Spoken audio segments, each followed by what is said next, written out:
So, Tim, every week I feel like we are learning stuff about hymns that we thought were true but don't end up being true. Or we're just learning a lot more. There's a lot more to hymns and a lot more to hymn writers than we just ever thought possible. And this week is absolutely one of those as we do Come Thou Fount of Every Blessing.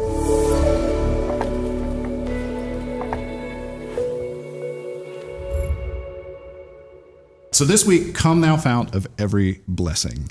So yeah, I didn't really know this. I always associated this as an American-based hymn, which the tune we know certainly is, but the author is not. Right. Yeah. So many of our good hymns started out as Church of England, Yeah. English hymns. Mm-hmm. And I was like you. I just assumed this was an American hymn. But I'm sort of musically thinking of hymns more than textually. So as we discovered on this one, the text was definitely England.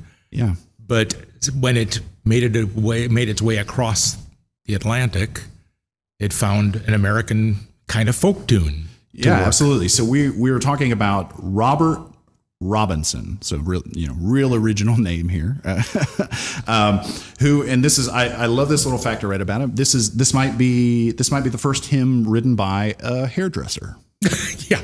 Or a hairdresser's apprentice. Yeah, I don't know right. if he ever really got That's right. He never lived into the hairdresser. I don't think so. I think he may have just been asked to leave the parlor. Yeah, So the story goes is he wasn't born. He was born in Norfolk, in England, not the one in Virginia, but in the 1700s, and then he was sent by his mother into London to be an apprentice of a hairdresser. after his father died. After his father died, they were in debt. That's right. And London had some influence on him. He became a bit of a rabble-rouser, well known as that, not necessarily known as a godly man, and so he didn't quite do well as a hairdresser. I heard this very strange story that him and his rabble-rousing group of friends, I believe when they were in their early 20s, had gone to a fortune teller and tried to get her very inebriated, and in order to have her give some crazy fortune, and to which they would laugh at. And the fortune she gave him was that something along the lines of that he would grow old enough in order to see his grandchildren and essentially have a long, healthy life, which at his ripe old age of 21, 22, didn't think was going to happen because they were just partying, living it up. And for some reason, a good fortune in that regard, or I guess is what we've defined as a good fortune, rattled him and kind of laid around in his head for years. Which makes no sense. It's Yeah. So one of the things that really struck me when I was reading some of his story was his genesis of coming to faith was a complete accident. He had gone to this, I believe the name is Georgie Whitfield, is right? Is that what it is? Yeah, Whitefield. He had gone to essentially hear him preach with his friends in order to mock the people. To be a heckler, basically. To be a heckler at this sermon. But it had so disturbed him that it had sent him on this sort of 3-year existential, crisis, to the point that he had finally at that point come to faith. And it was his dear mother's just ultimate goal for him to be a priest in the Church of England, which is super interesting. Well, and the church he got, evidently under his leadership, grew. Yeah. And he was appointed just temporarily to that pulpit, but then ended up staying and grew. And one of the later hymn writers I'd read about him was talking about how he had 3 different pulpits. And they characterized that as being flighty. So a minister serving 3 different churches over his lifetime, I guess, is flighty. So you can tell he wasn't Methodist. Yeah. But that's interesting. So he writes this hymn, Come Now, or writes the lyrical text of this. And we were talking a little bit about, can we talk a little bit about the melody it goes to? Where Nettleton is the name of the melody that we are used to hearing, but there are other ones. There is one other one that I know of called Warrenton, and it's not as popular. It's sort of Johnny One Note. Come thou fount of every blessing, and it's a very stirring setting. And in fact, I've got a prelude that I like to play sometimes for Sundays based on that tune, just because I like the arrangement so much. But we often just Nettleton is the favorite of almost every denomination in almost every hymnal right now. And it didn't pair up with that melody until sometime later when it crossed the Atlantic. Yeah, and is the Warrington, was that its original melody, or do we just have no clue? I don't think so. I cannot find. Yeah. And I mean, maybe if I spent a little bit more time on it, I could find the actual tune that he intended. But so far as I know, it wasn't Warrington, and it wasn't, because Warrington has a refrain in it that's not in the text of his original text. So that seems a little dubious. Yeah. Yeah, it is. It is interesting. This hymn has evolved quite a bit over time. It's a beloved hymn because it's just sort of simple easiness to sing, and but it originally had 5 verses. Now we typically just sing 3. Mm-hmm. It has kind of different adaptations because there's some interesting language in there. It was originally apparently written for Pentecost, but now we often associate it with Advent or both, or it's just become ubiquitous. You can sing it. We're gonna sing it in worship this Sunday. It's a good gathering song too. Yeah. It's a good opening hymn. It's a good positive. Let's get the show on the road. And so we were talking beforehand. The connections to Pentecost make sense for the tongues of melody, right? Tongues of melodious sonnets sung from flaming tongues above. Yes, yeah. That's certainly in there. But I think the line that gets a lot of attention is because the song is well known, but when you singing a song but analyzing the lyrics are often 2 different processes. So there's a lot of songs we know really well, like the one I have joked about with Tim, which maybe one of these weeks we'll do, which is In the Garden, which in my perspective makes theologically no sense, but it's a beloved song. And so analyzing the lyrics and singing the lyrics are different things. And the line is, you know what I'm talking about here. Oh, yeah. Here I raise my Ebenezer. Yeah. I say, what? Yeah. And I even as you're singing it, your mind just sort of goes, what? What's an Ebenezer? And you sort of bookmark that. You think, I'll find out after the service, and you never do. So tell us. Oh, tell us, Shane. Tell us about the Ebenezer. This is one that comes to us from 1 Samuel 7:12. It's a bit of an obscure one in which Samuel sets up stones and he names it Ebenezer, which the word Ebenezer means the Lord has helped us. But over time, Ebenezer has been come to mean essentially a stone of assistance. Or a strong stone, I had heard. Too. Yeah. Well, aren't all stones strong? Yeah. And so it is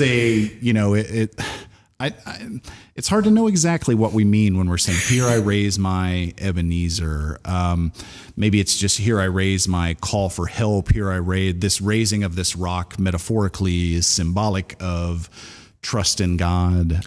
There's a lot that could be there. It almost sounds warlike, though, when you think about it. Like, I'm raising this stone. What am I going to do with it? Yeah. So it's a very mysterious line. Thank you for demystifying. Yeah. There is some versions have alternative text to that line. So the one in the Psalter hymnal says, "Here I find my greatest treasure." Oh, that's perfectly lovely. And there's lots of variations here. Sure. What's interesting is this is one of those songs that seems to have survived updates. Some updates have just taken in hymns, but this is one that, like, despite that line in some ways making a little more sense for a modern hearer, generally most hymnals are going to have the Ebenezer line. Mm-hmm. Another example of this would be the last line of the second stanza, which would be interposed his precious blood. But other versions say bought me with his precious blood. And so they're similar, slightly different hymns. Right. Yeah. Any other thoughts melody-wise, writing-wise about this? We sort of talked, the melody is very energetic. And like I was saying earlier, it reminds me of those shape note kind of hymns, driving rhythm, da da da da da da da. Sort of a very predictable rhythm and 3 chords. I mean, it's a 3-chord song. Mm-hmm. Melodically, it makes its point, and that teach me some, that little flourish, that teach me some melodious sonnet. That's a nice touch from all that boom, boom, boom. But it's got a nice texture. Yeah, this is a song knowing that it is an American, tune. It's very easy for me to imagine people, frontiering or, camping and just singing this around with someone's, dirty old guitar that they happen Correct. to have or something like that. Just as it's just in some ways, it's very easy for me to imagine this being sung in, frankly, bars or gathering places. Goes back to Luther. Yeah. Sort of the Lutheran time. Yeah. There's been some semi-well-known remakes of this. Tim and I were talking about one by an artist named Sufjan Stevens, who I'm particularly fond of, and I'm particularly fond of his version of it that he's put on a Christmas album. I'll try to put a link there in the notes, so if you're interested in listening to that, it's very pretty, very simple. It's done with him and a banjo. There's some YouTube recordings of him and the guys from Mumford and Sons singing this song in just sort of like British pubs, which is pretty interesting. Perfect. It's a pretty beloved song. In my years of dealing with college students and high school students, this is one of their favorite songs. A lot of remakes of this one that really don't change much about it because the chord structure is so simple. Right. D A G D. Right. Yep. That's it. Yeah, absolutely. 1 4 5. It's kind of interesting. Robinson must have had sort of the whole "let's do this whole thing with gusto" under his belt, because "Teach Me Some Melodious Sonnet," sung with loudest praise above. Now, not quality, just loud. Let's sing our loudest praise. So that's sort of my inspiration sometimes with playing. It's like, we don't have to be apologetic with hymns. We don't have to keep it, let's sort of express it. Yeah. I think it's interesting in modern songwriting, we can't help but think that the writer's experiences dramatically shape the language of a song, because songwriting has become incredibly personal. And especially you sing that in modern praise music that's very me oriented in its language. I.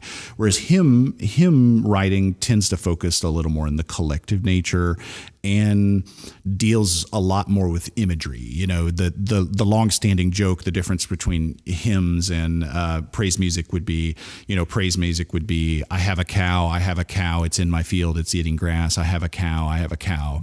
Whereas a hymn version of that would be, oh, the glorious cow striding upon the green waves of grass, Right. But dealing with imagery in this much more vivid language, this song's a bit of an aberration from that. It certainly has flowery language, but it also has, I can't help but see the imprint of his earlier life on this song. So in particular, I'm thinking about the latter half of the third stanza, which goes, prone to wonder, Lord, I feel it, prone to leave the God I love. I cannot help but think, boy, this is really informed by his earlier life in London as a rabble rouser. His dissipation, his years of dissipation. Yeah, and it in some ways this hymn is a bit of a bridge in some ways, because that, to follow up with that verse, here's my heart, O Lord, take and seal it for thy courts above. It's kind of if you were going to analyze it from a language perspective, it has some elements of modern songwriting that's just that deeply personalness, but also married with that, seal it for thy courts above, which you're not going to hear someone necessarily say. And I think that's why this hymn can be so beloved. Well, it is. It's really basically a hymn of commitment. You're asking God to take over your soul and let me praise you. Give me more energy to praise you. Yeah, absolutely. It's got a little something for every season. It could be used as a baptismal hymn, because come thou fount of every blessing. Like we said, Pentecost, the first line being come thou fount also works well, why that lends itself to be an Advent hymn, despite not necessarily being a ton of overt Advent things. Right. Certainly it's going to evoke things like come thou long expected Jesus. I know that's something you had said before. Yeah. It's that expectation. Absolutely. And an invitation. So here we go. Tim's going to play through once, come thou fount of every blessing.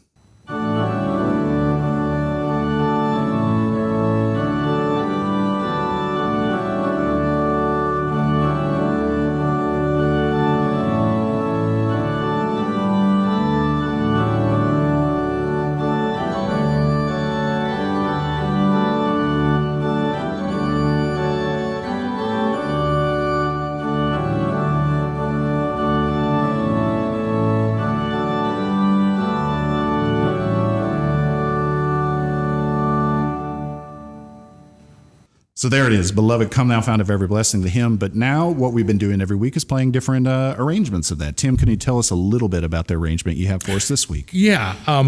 I didn't have one until this week. So I did a little bit of digging and found one that I really liked.